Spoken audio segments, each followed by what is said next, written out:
Peuple du Burkina Faso, compatriotes de la diaspora. Il y a des moments dans la vie des hommes ou des États où devant les épreuves, le silence est plus éloquent que la parole, tellement la douleur ressentie est vive et insoutenable.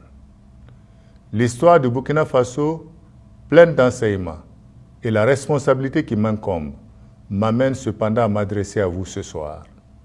En effet, l'onde de choc consécutive au drame d'Inata, survenu le 14 novembre, et la multiplication des attaques contre les positions de nos forces de défense et de sécurité à Foubé et à Thiou nous interpellent tous sur l'urgence d'améliorer nos capacités d'adaptation à la situation.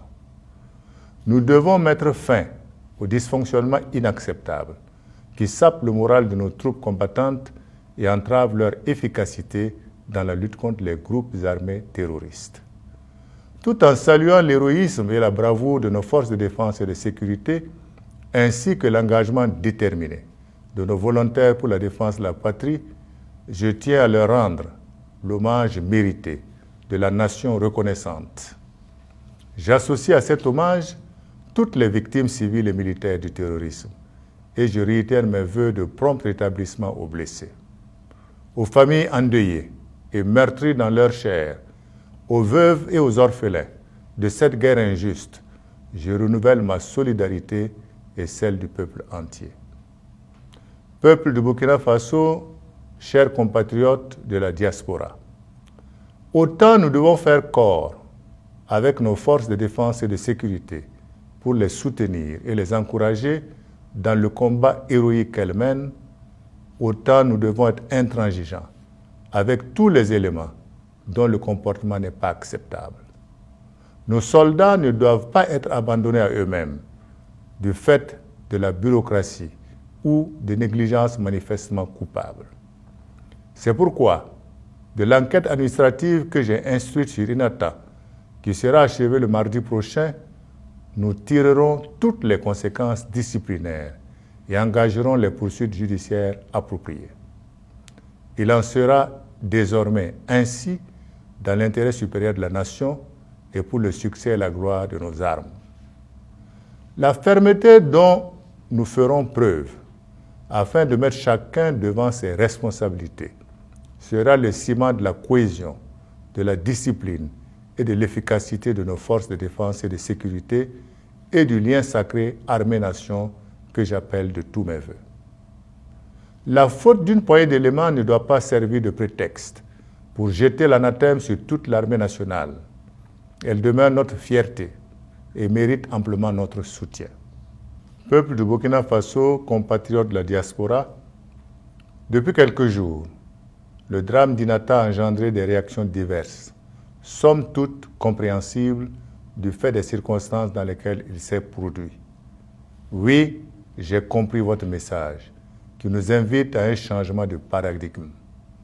Individuellement et collectivement, nous devons être porteurs de ce changement de comportement pour mettre fin à l'incivisme, au défi de l'autorité, à toutes les autres attitudes qui ne font pas de nous de dignes Burkinabés. Il nous faut donc nous engager ensemble à poursuivre l'œuvre de construction de notre nation dans le respect de la Constitution, des lois et des règlements de la République. J'attends de chacune et de chacun de mes compatriotes qu'ils cultivent toutes les valeurs qui font la dignité du Burkinabé, dans un esprit de solidarité et de grande compassion à l'égard de toutes les personnes affectées par le terrorisme et de celles qui vivent en dessous du seuil de pauvreté. À ma qualité de président du Faso, je voudrais inviter les uns et les autres à savoir raison garder et à ne surtout pas croire que c'est en cassant le thermomètre qu'on guérit de la fièvre. Le peuple burkinabé a le droit et le devoir de s'exprimer librement sur la conduite des affaires publiques. J'y tiens particulièrement. C'est pourquoi j'invite notre vaillante jeunesse à faire preuve de discernement, de vigilance et de retenue, en se démarquant de tous les vendeurs d'illusions qui veulent saper les fondements de notre nation. Peuple de Burkina Faso, compatriotes de la diaspora, dans le prolongement de la réorganisation de nos forces armées nationales, j'ai entamé la prise de décision pour opérer des changements qui seront connus incessamment. Je veillerai scrupuleusement, plus que par le passé, sur les questions de logistique, de primes et de renforcement des capacités opérationnelles de nos forces combattantes. Pour atteindre l'efficacité maximale, la solidarité de toutes les composantes de nos forces armées nationales est indispensable et exige la présence effective et active des chefs militaires sur le théâtre des opérations, aux côtés de la troupe. Au plan gouvernemental, la poursuite des investissements dans le secteur de la sécurité et la mise en œuvre des engagements du PNDS appellent à un recentrage et une plus grande rationalisation dans le fonctionnement de nos administrations et institutions. Les circonstances actuelles m'interpellent sur la nécessité de constituer une équipe resserrée et plus soudée pour nous maintenir sur la trajectoire de la croissance économique et de la poursuite de la lutte contre le terrorisme. Je m'y emploierai dans les jours à venir. Je lancerai dès la semaine prochaine, après concertation avec les autorités judiciaires et l'autorité supérieure de contrôle d'État et de lutte contre la corruption, une opération main propre pour vider tous les dossiers pendants de corruption et éclaircir toutes les affaires qui polluent le quotidien des Burkinabés épris de bonne gouvernance et de démocratie.